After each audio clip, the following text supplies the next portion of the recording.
नमस्कार दोस्तों, स्वागत है आप सभी का डिफेंस स्कोप पर, जहां हम बात करते हैं भारत के मिलिट्री अचीवमेंट्स, डिफेंस अपडेट्स और स्ट्रेटेजिक पार्टनरशिप के बारे में। तो चलिए शुरू करते हैं बिना किसी देरी के। पहली खबर की बात करें तो पाकिस्तान के डिफेंस मिनिस्टर ख्वाजा आसिफ ने एक ऐसी बात एक्सेप्ट कर ली जो पहले कभी दुनिया के सामने ओपनली नहीं आई थी।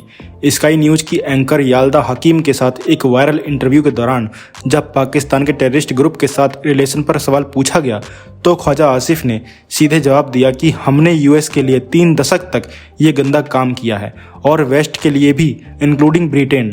उन्होंने आगे कहा कि ये एक बड़ी गलती थी जिसकी वजह से पाकिस्तान को आज तक भुगतना पड़ रहा है।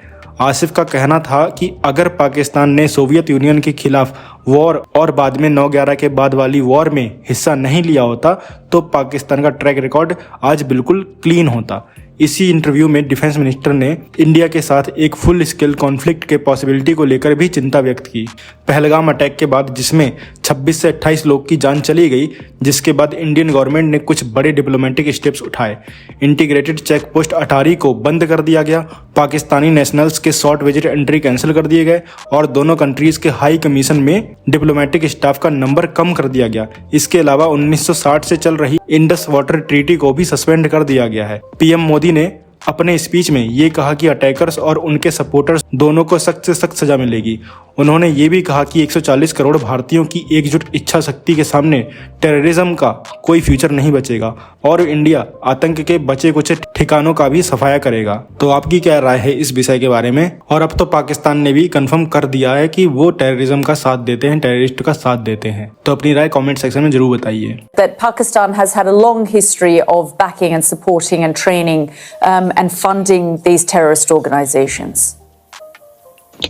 Well, we have been doing this dirty work for the United States for about 3 decades, and West, including Britain.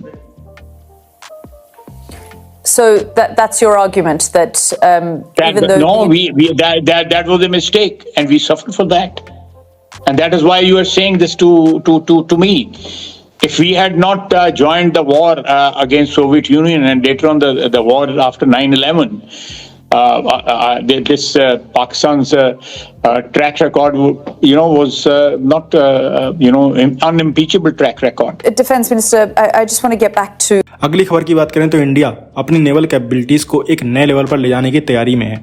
Indian government France के साथ एक 63,000 करोड़ रुपए का मेगा डील फाइनलाइज करने जा रही है, जिसमें 26 राफेल एम फाइटर जेट खरीदे जाएंगे। ये एग्रीमेंट 28 अप्रैल 2025 को न्यू दिल्ली में साइन होगा और इस सेरेमनी में फ्रेंच डिफेंस मिनिस्टर सेबेस्टियन लुकर्नो और दोनों देशों के सीनियर ऑफिशियल्स हिस्सा लेंगे।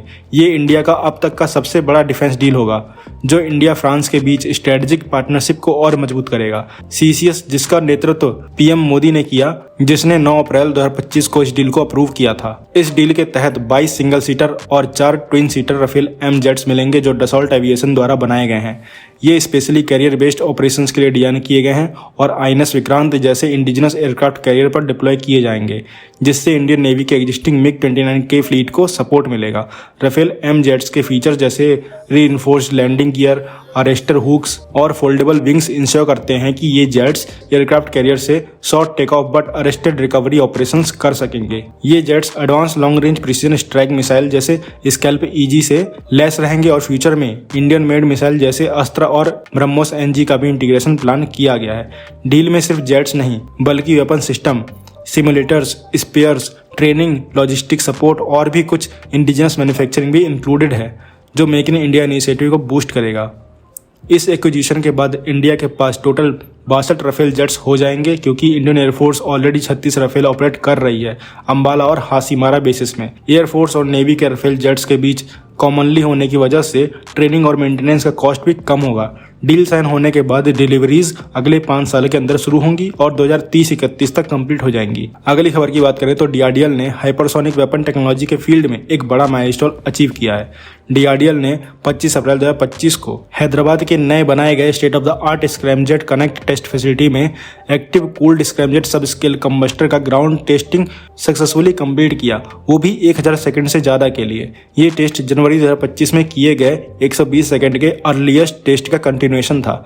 इस सक्सेसफुल टेस्ट के बाद अब सिस्टम फुल स्केल फ्लाइट वर्दी कंबस्टर टेस्टिंग के लिए रेडी हो जाएगा। हाइपरसोनिक क्रूज मिसाइल वो वेपन्स होते हैं जो स्पीड ऑफ साउंड से 5 गुना तेज ट्रेवल करते हैं और एयर ब्रीदिंग इंजन्स के जरिए पावर्ड होते हैं।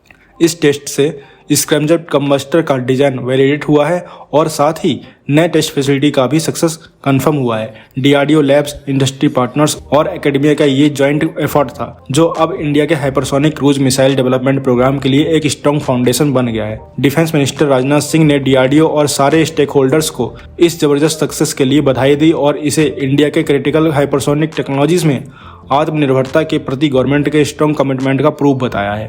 तो आप क्या बोलोगे इस सक्सेसफुली टेस्ट के बारे में कमेंट सेक्शन में जरूर बताइए।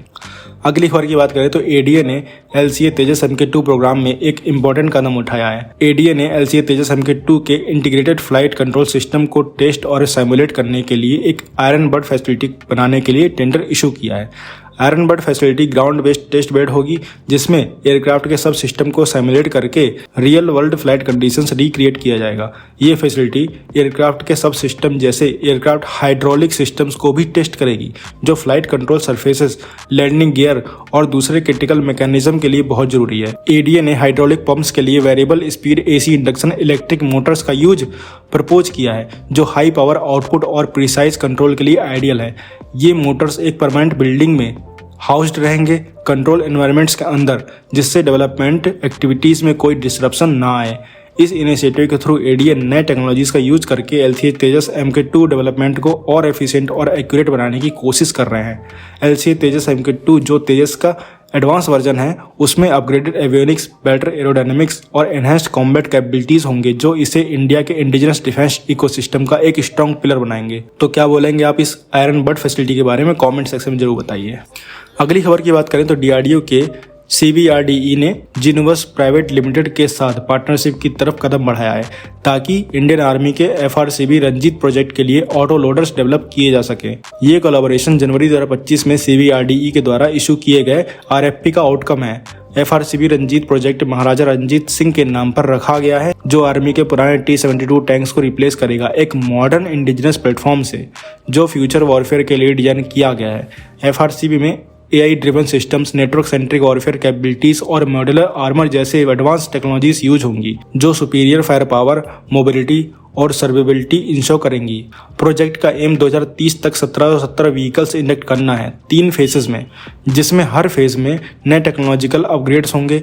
इस प्रोजेक्ट का की फीचर होगा ऑटो लोडर सिस्टम जो मेन गन में एम्यूनिशन लोडिंग ऑटोमेट करेगा, क्रू साइज को रिड्यूस करेगा और फायरिंग रेट को बढ़ाएगा। इससे टैंक के अंदर स्पेस भी बचेगा, वेट कम होगा और हाई स्ट्रेस कॉम्बैट सिचुएशन में ह्यूमन एरर कम होगा। FRCB का एस्टिमेटेड वेट 55 टन होगा और इसमें 1500 HP का इंजन होगा जो रैपिड रिस्पांस और हाई इंटेंसिटी ऑपरेशंस में जरूरी कैपेबिलिटीज प्रोवाइड करेगा।